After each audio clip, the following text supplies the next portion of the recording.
ဘူကြီးလေးနဲ့ဦးနဲ့တွေ့ရတော့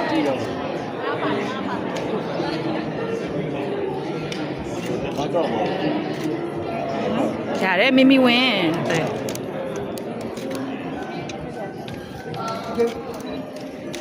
ကင်မရာလေးနောက်လေးနဲ့ဆုပ်ပြီးရိုက်လိုက်ပါလား နောက်ဆုံးမှာနော် ကျစောချင်းနေဖြစ်နေ နောက်နေသွားလိုက်ပါလားโอเค